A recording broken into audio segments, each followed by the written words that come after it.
The 5-step formula to resolve disagreements with your spouse for good without yelling, shutting down, or walking on eggshells. Okay, sound good to you? All right, here we go. Brief introduction. Most of you know me already as Dr. Kavetha's son. I'm a double board certified psychiatrist, and I'm also a couples therapist.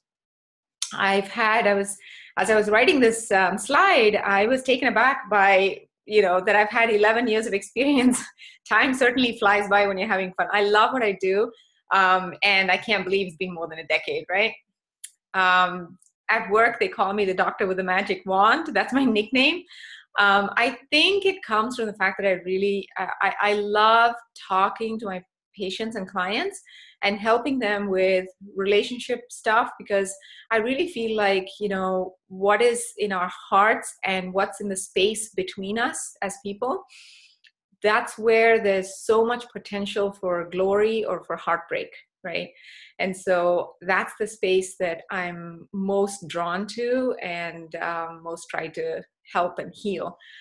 So I'm also the creator of a program called Love Unlimited, which is a 4-month online course for couples in crisis.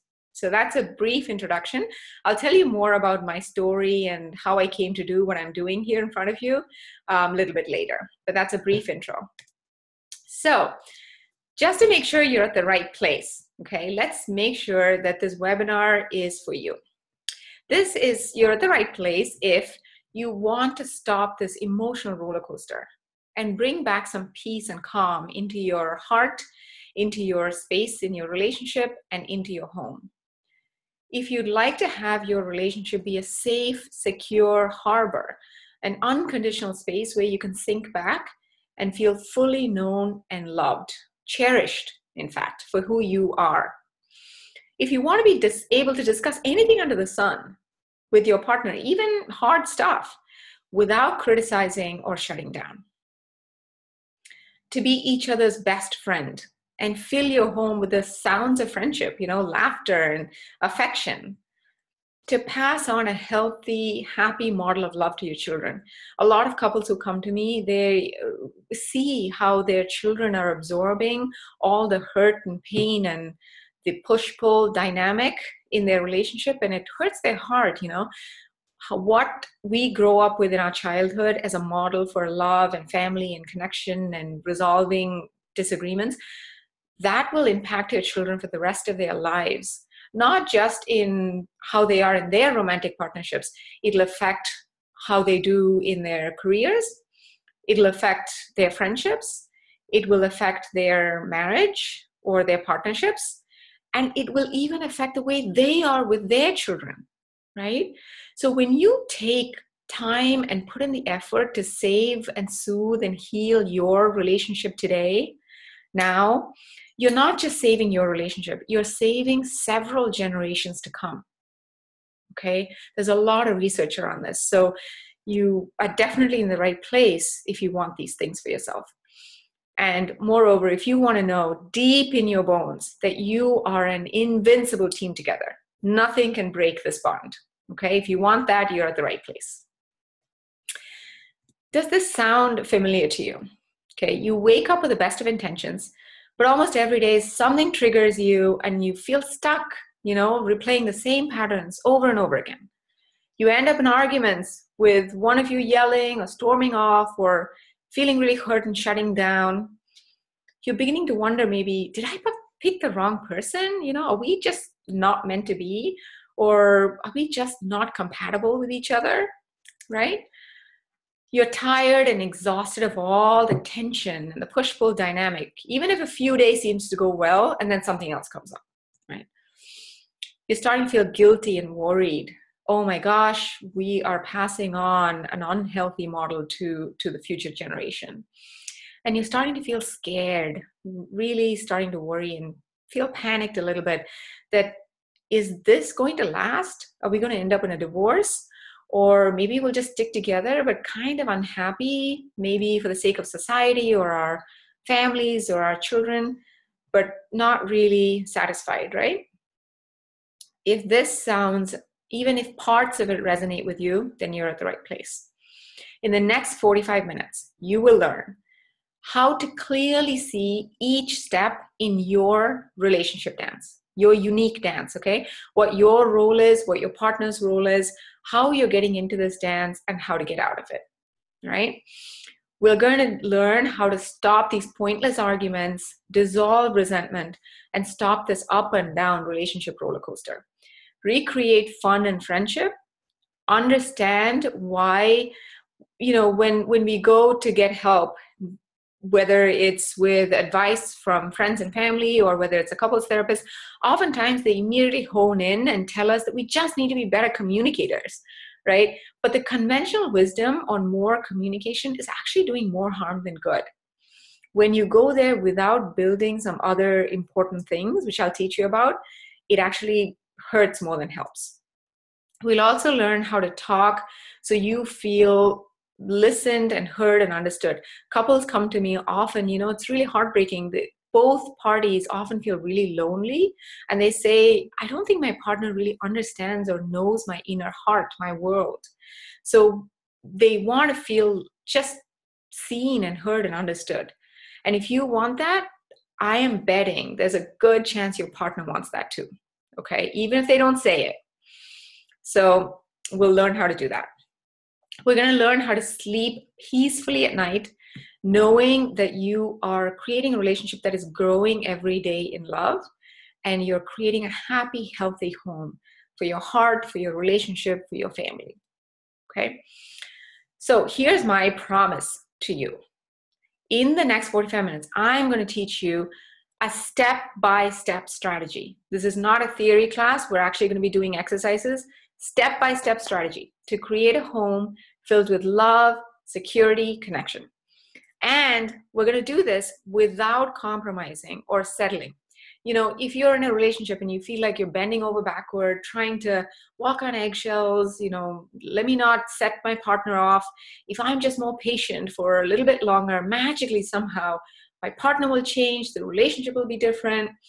It's unlikely to happen, right? The only thing that happens is that you end up with a lot of resentment and bitterness.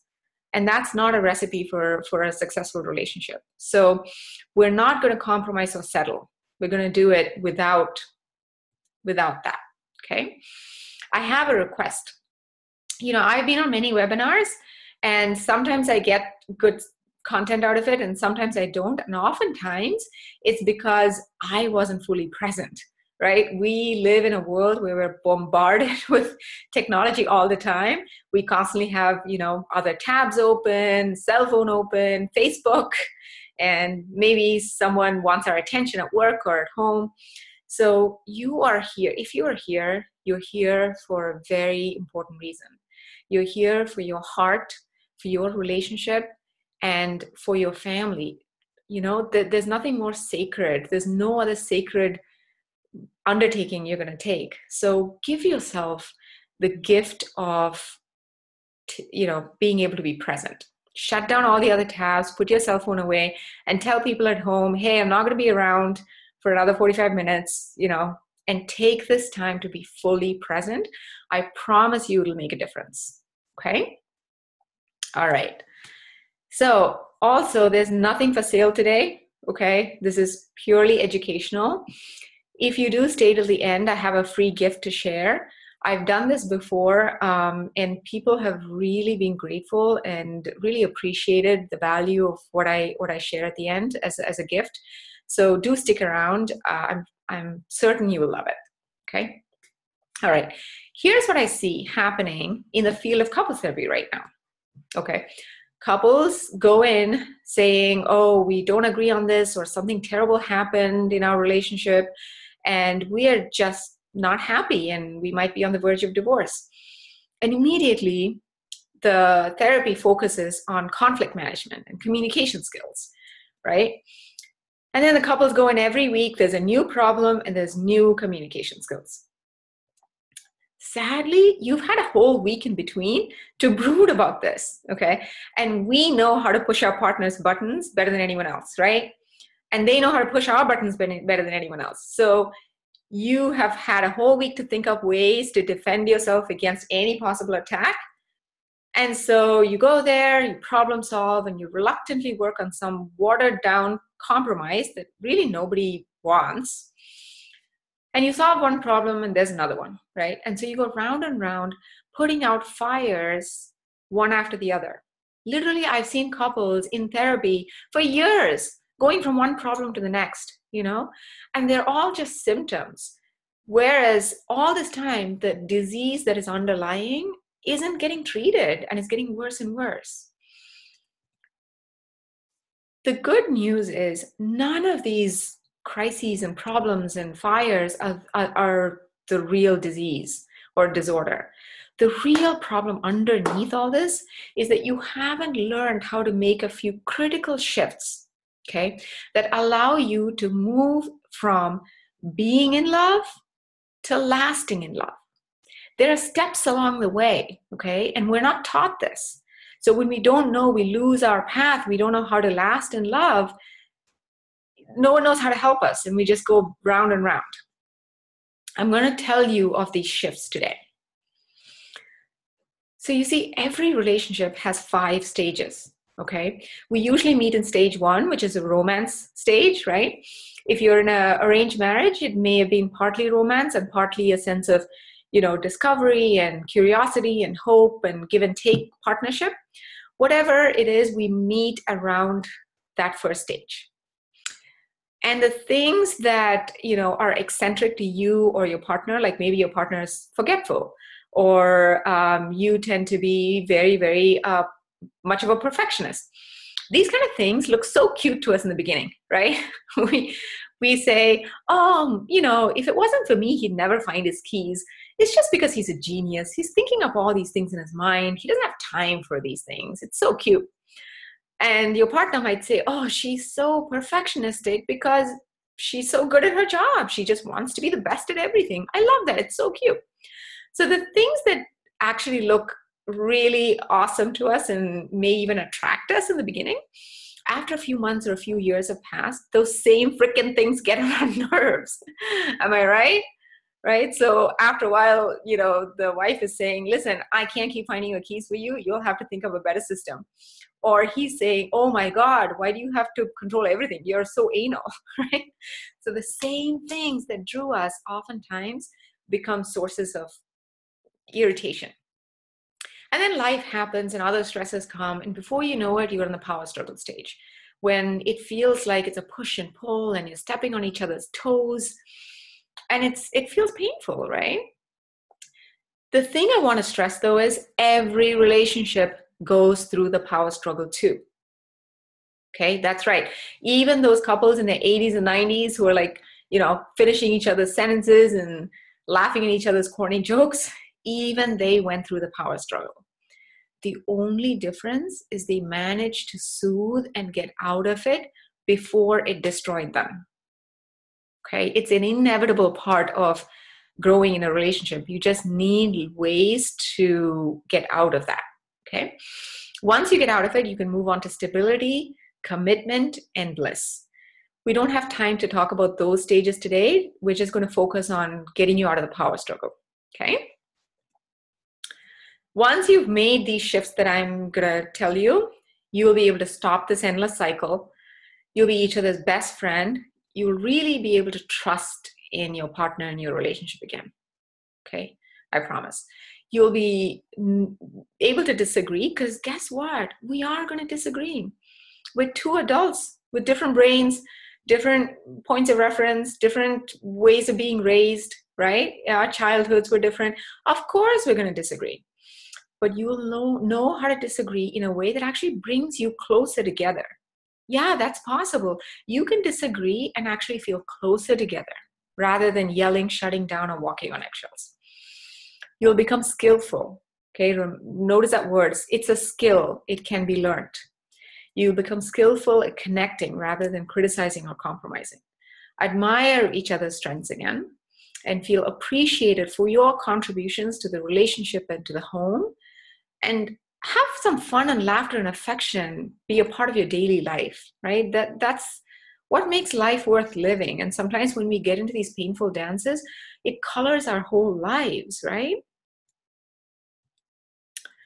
So let's discover these 5 shifts. In introducing the first shift, I want to tell you a little bit more about my story and why I'm doing what I'm doing. Okay. As I told you before, I'm a psychiatrist, I'm a couples therapist. I trained at Harvard University, and I really was honored and privileged to learn from the best of the best.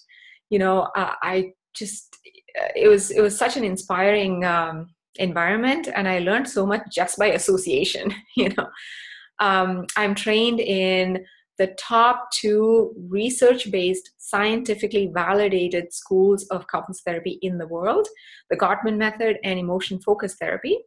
I'm also trained in CBT, which is cognitive behavioral therapy, dialectical behavioral therapy, mindfulness-based therapies, and EMDR, which is a specific type of therapy that is helpful for people like us who like me, who are being traumatized. But that's not the real reason. The real reason that I'm in front of you actually is that I know what you're going through. Okay. I too struggled in my relationships. For a long time, I could not figure out how to have healthy, happy love that actually lasted, right? See, I grew up in a dysfunctional home. My parents, my mom was a child bride. She was married off when she was barely 16. My dad was 30. You know, and so they really struggled in their marriage. There was a lot of stonewalling and shutting down and resentment and anger. And they loved us. They didn't mean to, but unintentionally, they passed on their pain to us kids. So as an adult, I put myself through medical school. I became professionally really successful. And I always have been blessed with great friendships. But romantic love that lasted just eluded me. I couldn't figure it out. Finally, I hit the pause button and I went and got coaching from a relationship therapist. This woman saved my sanity, okay? And looking back, not just my sanity, really, she saved my life. I wouldn't be living the life I'm living now if it wasn't for her, really. So I was so blown away by the power of the stuff I didn't know, you know, I didn't realize that there's a whole science behind this. I used to think either relationships worked or they didn't, right? And I was so shocked that there was so much I didn't know that I decided to take it one step further and I became a couples therapist myself.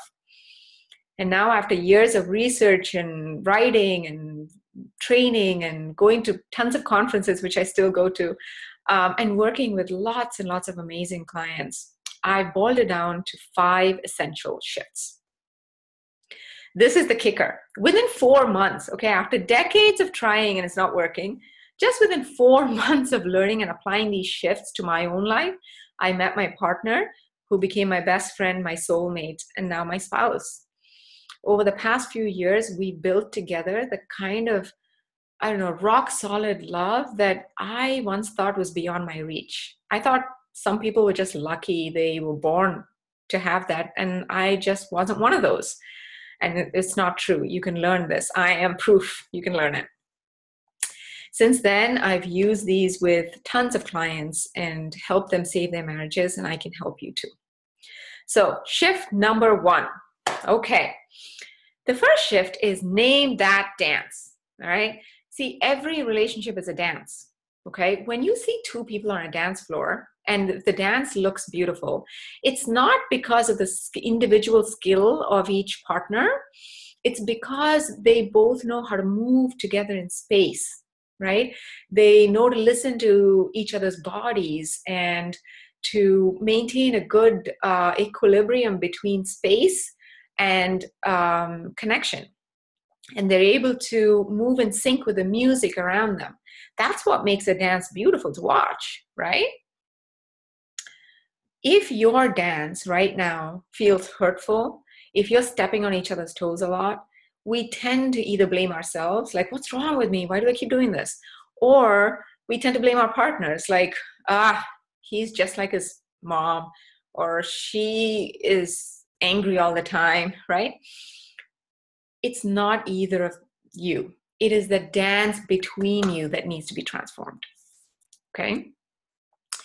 There are several kinds of dances that we can get into, but the most common one that couples come to me with is called pursue withdraw. This is when one partner is pursuing, right? Is on the dance floor, but is upset and angry. The other person is starting to withdraw away from the dance floor, and the pursuing partner is anxiously trying to keep the other partner engaged. So I used to be a pursuing partner, right? So we tend to poke and criticize and nag and be upset and literally try to pull that person back to the dance floor on their hands and knees, right? While the other person is really shutting down. Okay. So what are some fears of pursuing partners? When couples come to me and I ask them, what are your underlying fears? Very commonly, pursuing partners, we feel we might be abandoned, right? We fear that this person will leave us. We feel rejected. I remember I used to want a certain reaction from my partner, and if I didn't get the exact reaction, which I almost never got, right? You can't engineer a reaction from another person. I would feel so hurt and crushed and rejected, so much pain. We tend to feel like maybe at my core there's something wrong with me, right? Maybe I'm just unlovable. We worry that we just don't matter to the other person. We wonder, maybe they can just take me or leave me. I don't know that I really matter to this person, which is a really scary feeling. Now, in research, when we ask withdrawing partners what their fears are, they have fears too, even though it looks like they don't really care and they've checked out sometimes. They actually are operating out of fear as well. Their fears are often being a failure. Like, whatever I do, it's never right. So why try? I'm always a failure. They fear being controlled, right? Withdrawing partners have told me, if I come to the dance floor, right, in that metaphor, my partner is going to literally control my limbs and tell me how to dance. And I don't want that. They fear never measuring up. They say, my husband is never going to be satisfied with the kind of partner I am, the kind of, parent I am. I'm never going to measure up to his yardstick. I'm never going to be good enough for her. So why bother? I'm just tired of this. I'm withdrawing. Okay. These fears, if you can, if some of these fears resonate in your heart, don't worry. This is very common in this dance and it can be completely healed. Okay. I want you to hear that. I have gone through this as well. It's completely able to be transformed. So I'd like to do an exercise. Okay. I want you to take a piece of paper and a little pen, and I want you to write down which role you think you play and which role your partner plays when you are upset with one another. Okay. Are you the pursuer? Are you often the withdrawer? Or maybe there's a combo dance going on. Sometimes both partners end up being pursuing and sort of attacking each other. And sometimes they're sort of both tired and exhausted and they both kind of withdraw from the dance. So maybe there's a combo dance. If you are often the pursuer, write down P in your piece of paper. If you're often the withdrawer, write down W. Or if you think, I think maybe we're caught in a combo dance, write down C for combo. I just want you to intentionally see your role and write it down, okay? Then I want you to give your name, your dance a name, okay?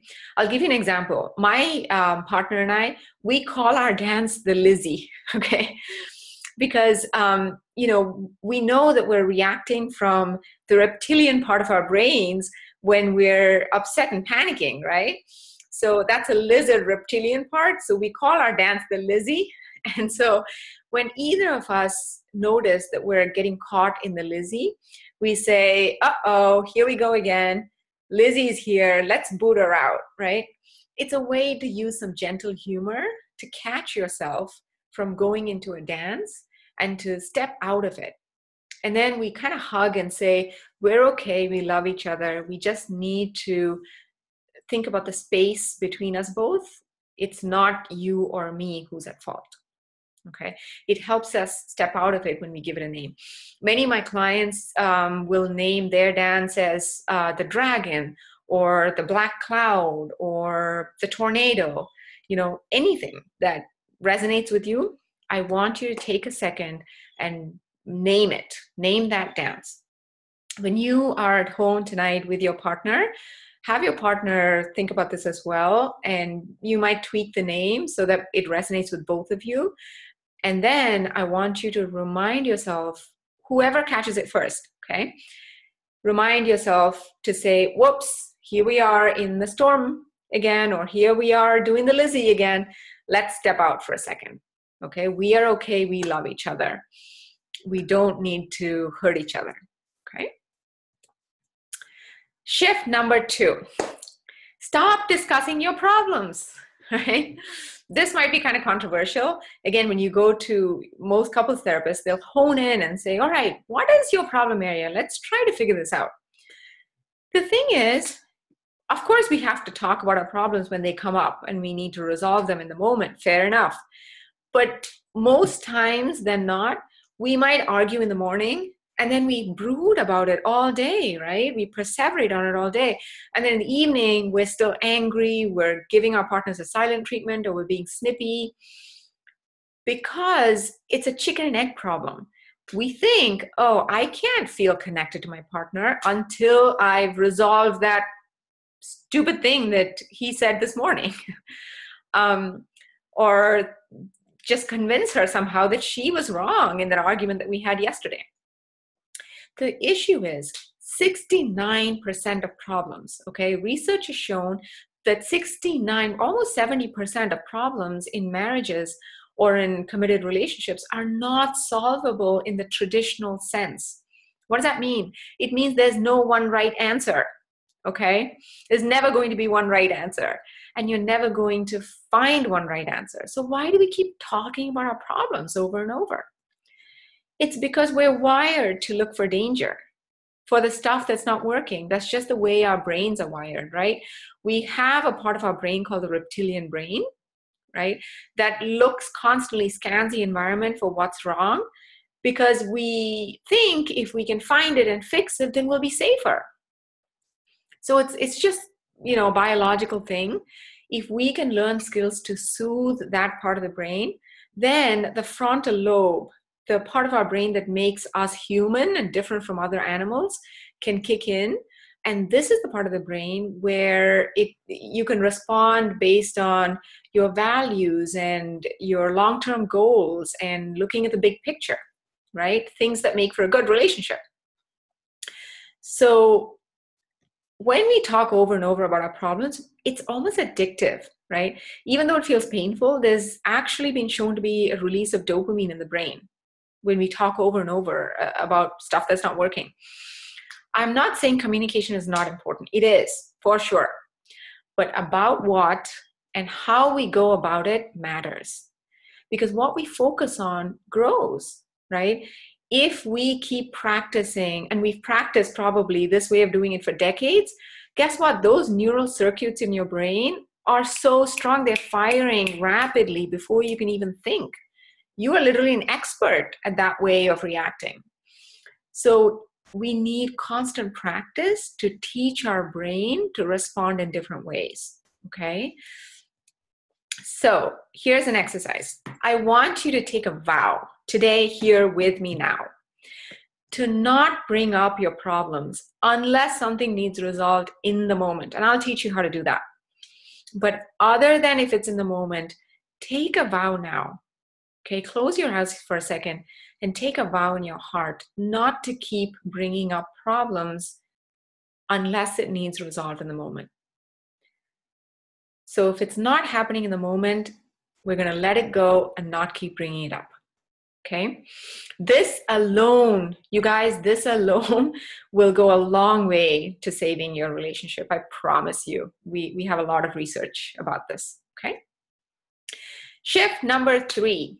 So with all the time that's freed up, now that we're not going to keep bringing up our problems, what should we do with all that time, right? We're going to reestablish your friendship and connection. Okay? You see, when we try to communicate and problem solve without first building friendship and emotional attunement, it's like building the walls of a house, the most sacred house you'll ever build. It's like going to build those walls without even laying a foundation down. Do you think that'll work? It's not going to work, right? No wonder that building keeps crumbling down. This friendship and connection is the foundation. You can always go back to that. If it feels like you're off, go back to friendship and connection. I often describe this to the couples I work with as a mountain, right? Let's imagine you're standing in front of a mountain and you want to see the other side. You want to see all the possibility and the beautiful scenery on the other side of the mountain. Even if you stand in front of the mountain and plead and cry for 10 years and hope and wish, you're not going to be able to see the other side. You have to climb that mountain, right? So 1/3 of that mountain is learning how to catch yourself and step out of that reactive dance. Okay, give it a name, step out of it, and reconnect for a second. The second third is honing your friendship and appreciation and emotional connection. And final part of the mountain is problem solving. Okay, when you actually climb the mountain as it's meant to be climbed, you will get to the top and you will see great vistas and possibilities in your relationship that you can't even imagine right now. Okay, so how do we build this? There's a whole science behind building, rekindling friendship with our partners. I'm going to give you just one tip right now because we only have, an hour with each other. I'm going to give you at least one exercise per shift that we're going to do together here right now. Okay. One way is to be curious about your partner's world. You see, couples come to my office and it's so heartbreaking. They say, I'm really lonely. I don't think my partner really knows my world, my heart, the things that worry me or bring me joy. Life gets in the way, and anger and upset and disappointment gets in the way, and we stop being curious about our partner's world. Here's an exercise. Okay. Name 2 people. Take out your pen and paper and name 2 people in your partner's life that he or she recently felt intimidated by. Okay. The reason I say intimidated is because it's kind of a subtle feeling, right? It's not angered by or felt happy with or upset with, intimidated by, a little bit threatened by. Okay. It's kind of a litmus test to see how well you know your partner's world. I want you to write that down, okay? If you can think of just one, that's fine. If you can't think of any, that's okay. It's very, very common, okay? And we can learn each other's world. And if you happen to know both these answers, 2 people in your partner's life, that's great. And you may still be caught in a power struggle, but at least you have this part working for you, which is a good thing, okay? So going forward, every day, I want you to ask your partner one simple question about their world, okay? It doesn't have to be big or difficult. Many times couples will tell me, he never opens up to me. I ask him questions. He just doesn't want to talk, but honestly, as human beings, we all love talking about ourselves. We love sharing our inner world, right? If you're able to ask without any agenda, no hidden intentions, just a lighthearted question, your partner will answer, trust me. You can even start off with something easy, like let's say your partner plays golf and you just say, honey, I've never asked you, what's your favorite golf club, right? That's an easy one, and I'm sure your partner will love telling you all about his or her favorite golf clubs. Determine and dedicate to yourself that you will ask one question every day for the rest of your life about your partner's world, right? We're all changing as people, and you'll be surprised how much you can learn more and more about your partner every day, even if you think you know everything already, right? The second part of that is emotional connection. So what is emotional connection, right? We talk about emotional connection as there's an acronym for it. It's called R. Are you there for me? Okay, that's how I remember it. Emotional connection is about people asking, are you there for me? The A part of that is available. If your partner is in crisis, are you available? Can he or she reach you? That's A. R is responsive. Okay, do you pick up? Even if you're in the midst of something important, do you pick up at least for a second and say, honey, are you okay? Oh my gosh, I'm so sorry. Shoot. All right, I'm in the middle of something important. I promise we'll talk about it when I come home. Don't worry, we got this. That's all you need to say. Not even that much, 2 seconds. But are you responsive? And the third part of emotional connection is engaged. Are you able to stay in the moment, engaged with them without rushing into problem solve or telling them what to do, just staying in that space? That's engaged. When you're able to be available, responsive, and engaged, that's what feels like I'm really emotionally close to my partner, okay? Another important way to develop emotional connection is through appreciation. When we study in research, the couples who are, really close and happy together over a long period of time, they seem to have 5 times more open appreciation for each other compared to their complaints. Okay? I'm not telling you to count the number of times you appreciate your partner. I'm saying when you develop emotional connection, it'll naturally be that you will appreciate, there'll be an air of appreciation between you both that'll work out to be at least 5 times more than the criticism. Okay? Here's an exercise. I want you to scan your partner every day for 3 good things. Okay? In fact, go out and get a little notebook, or maybe you're like me and you collect notebooks for no reason, and so you have a ton of them at home. Take a notebook, name it your 3 good things journal, and keep it in your bedside, okay? At the end of every night, I want you to jot down 3 things that you admired or you were thankful for in your partner that particular day. It's got to be specific to that day, okay?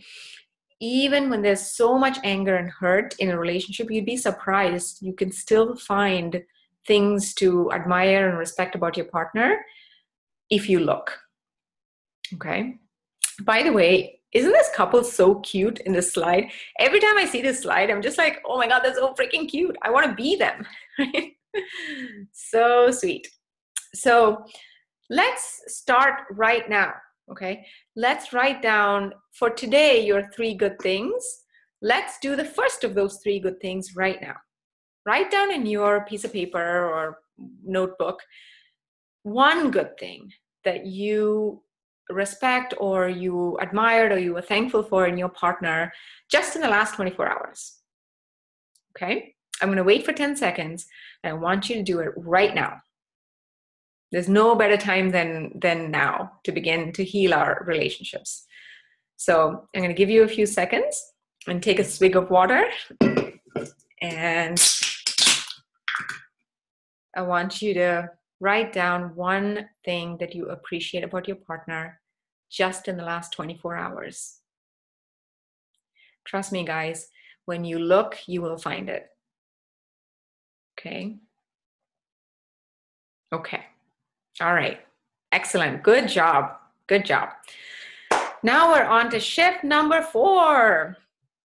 So now I'm going to tell you how to actually be able to talk so you feel heard and listen so your partner feels seen and understood. Okay? This is a particular method that I've developed that I help my couples with. So here's an exercise. I want you to pick a topic that isn't too emotionally charged to start with.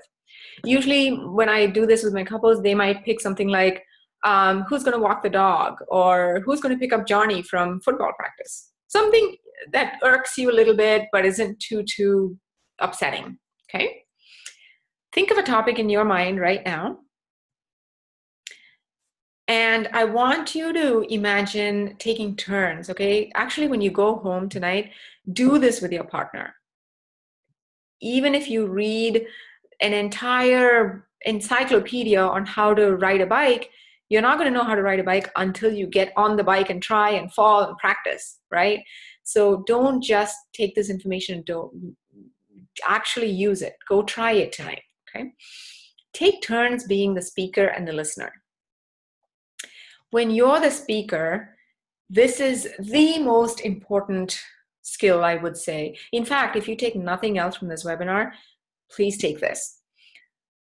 The first 30 seconds of a conversation, research and scientists and people who work with couples, we can tell whether the relationship is going to last and also how that conversation is going to end.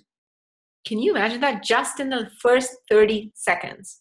Okay, because how a conversation starts is often a very good indicator of how it will end.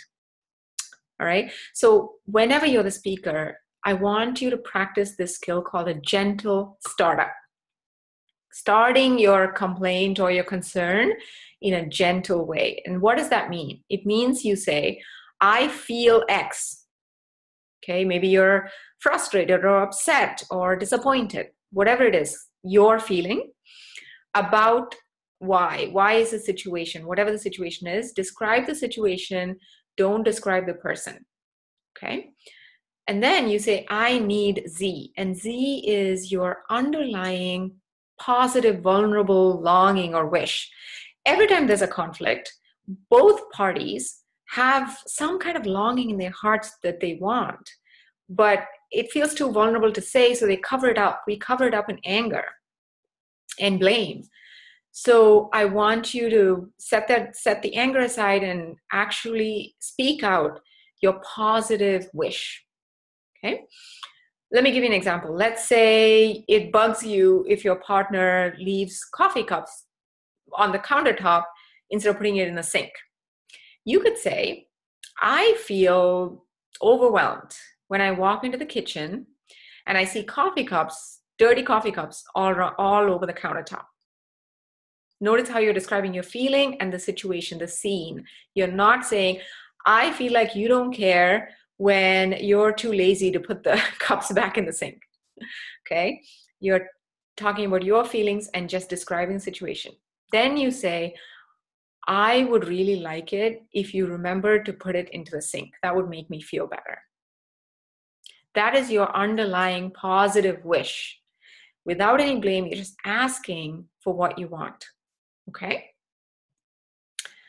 When you're the listener, don't interrupt, right? Whenever we're listening to someone, we're mostly rehearsing what we want to say, right? So instead of that, ask questions. Try to clarify, what did you actually mean when you said that? Tell me more about how disappointed you. You said you were disappointed. Tell me more about that. Try to really understand your partner's world and where they're coming from and their emotions. You don't need to agree with it. I want you to just listen for their underlying feelings and empathize with those feelings, right? You don't have to agree. You can still empathize with their hurt or their pain or their tears. And then once you've taken turns being the speaker and the listener, you're going to write down what is your core need about that situation and what are the areas that you're willing to be flexible about. Okay, so for example, you might say, you know what, it actually doesn't bug me on weekends as much because, weekends are relaxed, loosey-goosey. I don't mind if some coffee cups are on the counters on the weekends. On weekdays, it really, really feels overwhelming. So your core need, you've talked about, and you've said, I'm flexible on the weekends. Your partner might say, okay, I totally get that. I will actually write a small note next to the sink so it'll remind, because I actually just forget. I don't mean to do it to annoy you. I'll write a small note and try to put it in. My core need is, even when I forget, I need you to say it gently and not jump down my throat. Right? So you figured out a way to get what you need without compromising who you are, but also being able to have areas of flexibility. You can only do that if you actually take turns and do the gentle startup. Okay? I'll give you an example. This is a real couple that I have worked with. The names are changed, obviously, for privacy, but their story is real. So Ben and Sarah, Ben is a stay-at-home parent. He, they have a special date on Saturday for dinner, and he has been waiting all week. Sarah is busy at work in a major project. She's been really distracted, and he's missed her. So he goes shopping. He makes her favorite meal. He's even got flowers, and they sit down to dinner on Saturday, and she's super distracted, right? She keeps checking her phone because she's worried about work. So they got into an argument, and when they came to me, we actually went through this exercise, and we determined that Ben's core need was to feel seen and valued and appreciated, and to feel like he could connect with his wife after such a long, busy week. Sarah's core need was to feel like her hard work and stress was being understood and supported. Okay, so when they did this exercise, instead of going into the panic mode where our reptilian brain says things like, she only cares about her work, she doesn't respect me, or he just wants what he wants, doesn't know how stressed I am, doesn't care about that, right? That's what our lizard brain tells us. But when you go through this exercise, you see that both of you are coming from just a place of need. So how can they resolve this now that they know their core need and they've figured out the areas of flexibility? Here's what we came to. This is what Sarah said at the end of this exercise. This is a quote from her. Honey, it totally makes sense that you feel disappointed. You've missed me. You want to connect. In fact, I've really missed you too. I promise. How about this? I promise to give you my full attention to our date. I'm going to put my phone away for a few hours. My core need is I have a deadline by tomorrow afternoon. Will you help me later, but so I can work tonight? Okay, so see how she was able to empathize with his feelings, identify her core need and the areas that she could be flexible in. And this is what Ben came to. He said, absolutely, honey, I had no idea you were this stressed at work. I realize you're under a deadline. How about this? I need you to be present right now. And afterward, I'll take over. I'll put the kids to bed and clean up so you can work in peace. Okay. So I want you guys to try this tonight with something that's not too much of a hot button topic. Because remember, we talked about the neural pathways. We need to practice. Practice makes perfect. Okay. Great relationships are not born. They are created. So at the end of your exercise, I want you to celebrate. Okay. You could just cuddle on the couch for a couple of minutes. You could watch a funny clip, a cat video, or just get some ice cream together. It doesn't matter. I want you to celebrate for a few minutes, okay? The reason being, we want to teach our brains that when we connect in this way, we can even talk about difficult things, and it actually brings us closer together. You've heard each other's inner world. You've felt seen and understood. You've figured out a way that is an actual solution, not just a watered down compromise, right? And so you want to teach your brain that that's a good thing. So please celebrate. Shift number 5, get a coach, okay?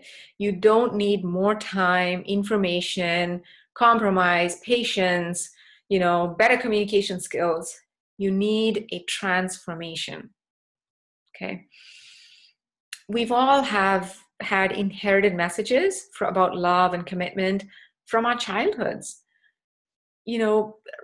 By this time, after decades of practice, we just can go into that in a second without even thinking about it, right?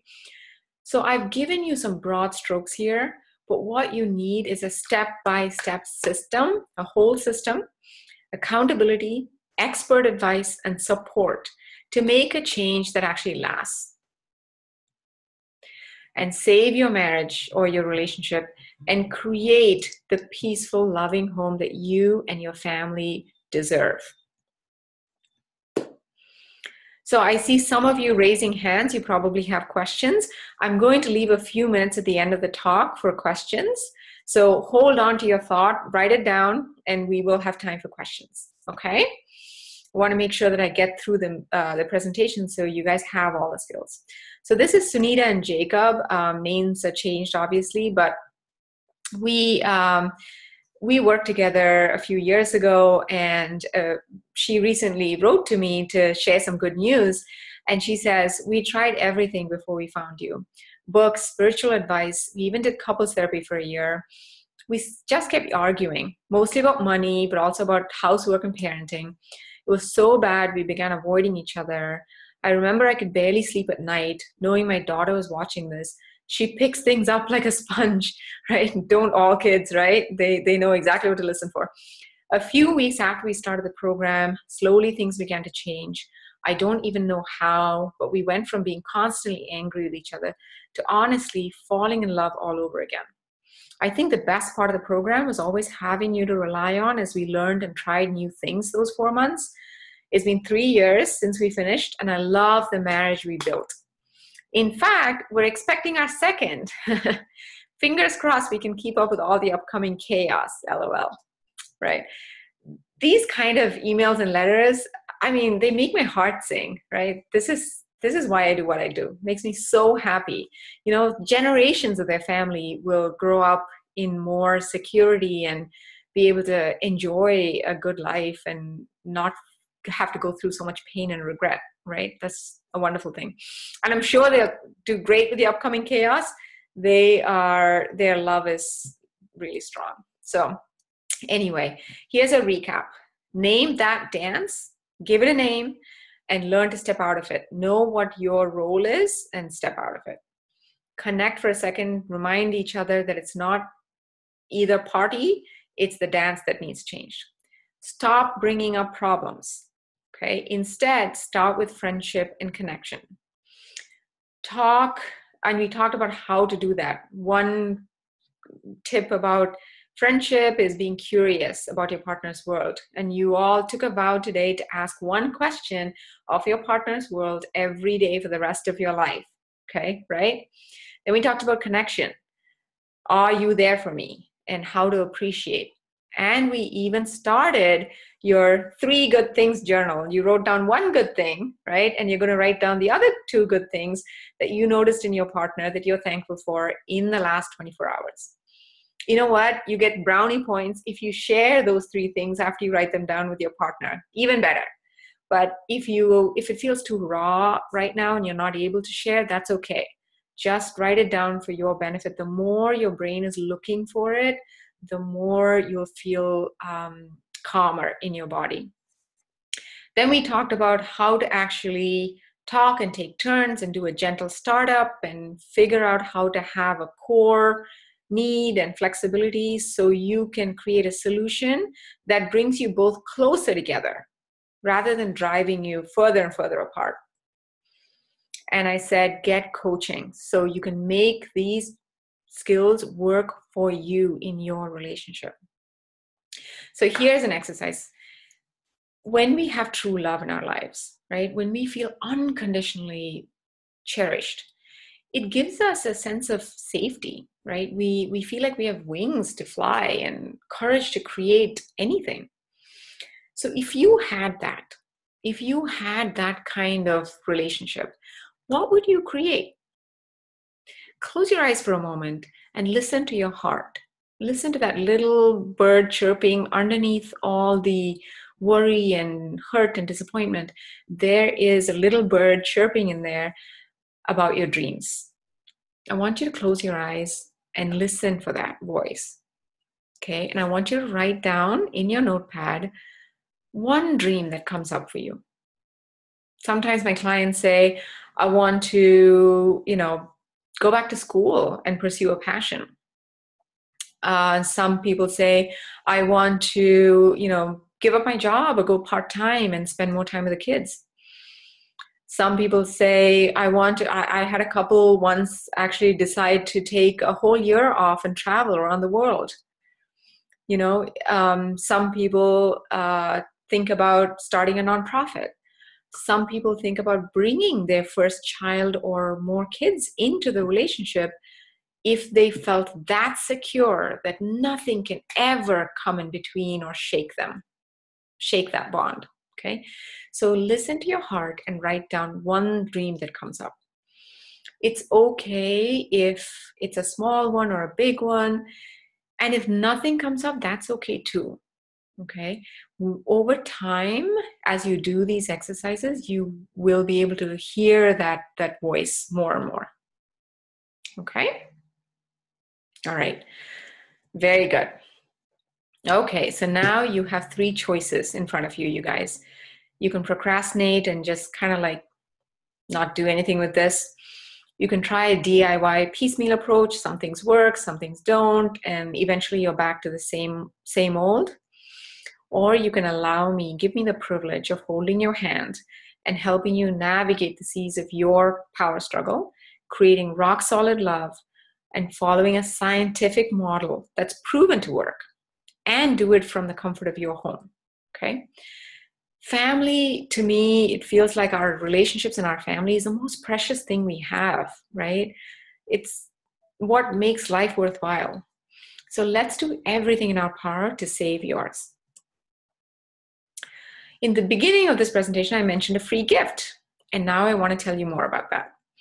I've set aside time in the next few weeks to talk to you about how you can apply these ideas to your relationship starting today.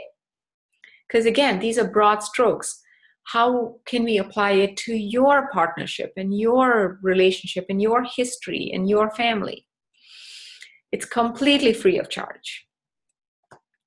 What happens during the call? We'll get total clarity on what you want and need from your partnership.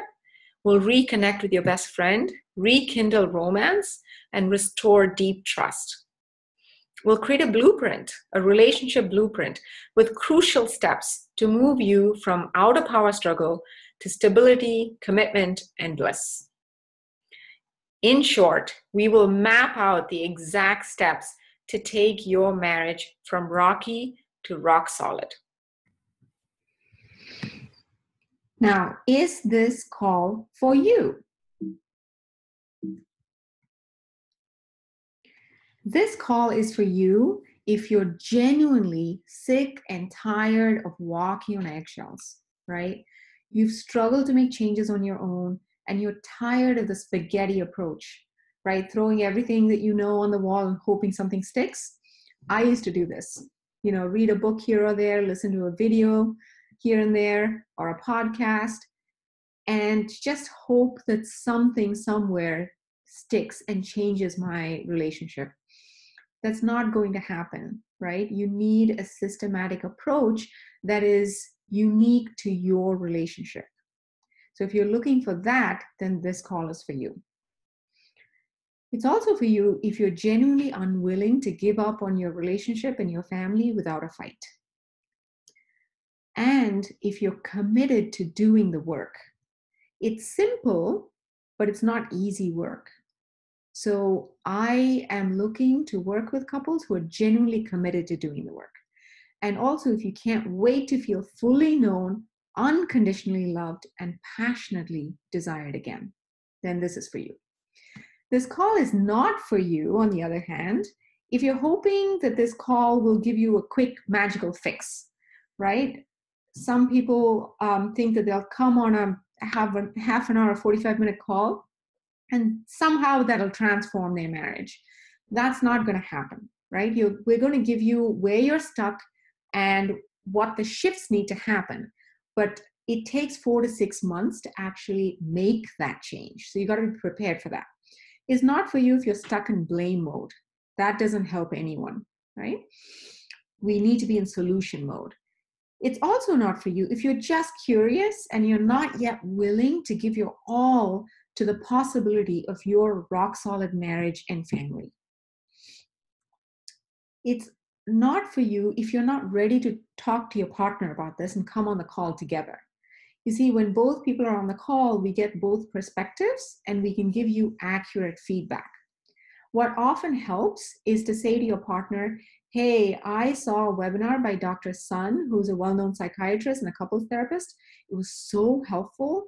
And she's offering a free call to help us see where we're stuck using science and research and show us how we can actually feel really close again and feel like we're in love again and not go through these painful push-pull struggles, I really want to do the call and I want you to join me.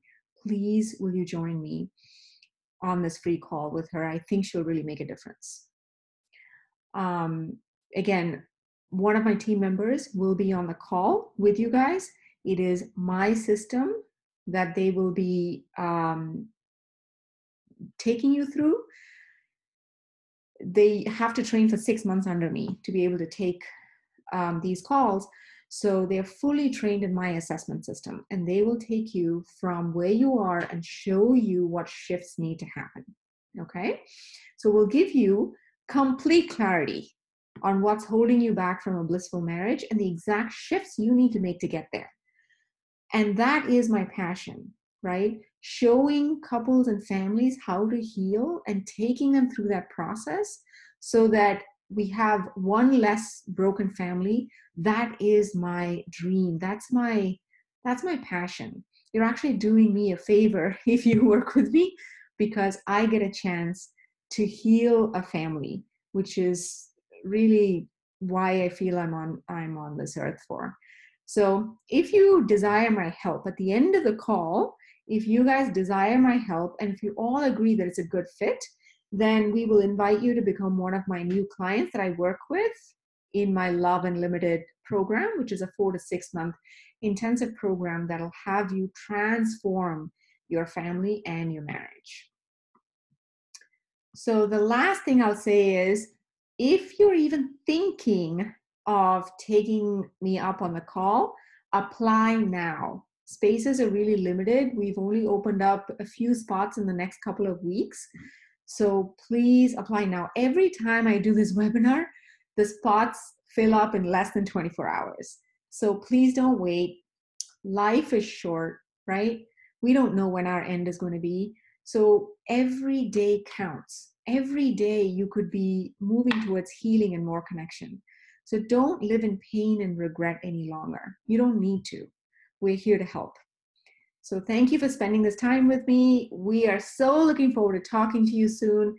My team is waiting to be able to take your calls and help you move from stuck and rocky to rock solid and create a peaceful, loving, passionate marriage.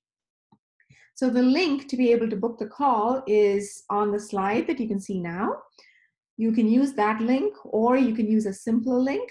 That is www.darkavethas.as.me. Again, that's www.darkavethas.as.me. Both of these links will take you to our calendar where you can book a spot with my team, and we can move you to a new beginning in 2019 where you are creating your blissful marriage and a rock solid foundation, not just for you both, but for any future kids that you may have or kids that you have right now. That is your responsibility, and I can help you get there. So thank you again, and have a great rest of the day. Take care, everyone. Bye-bye.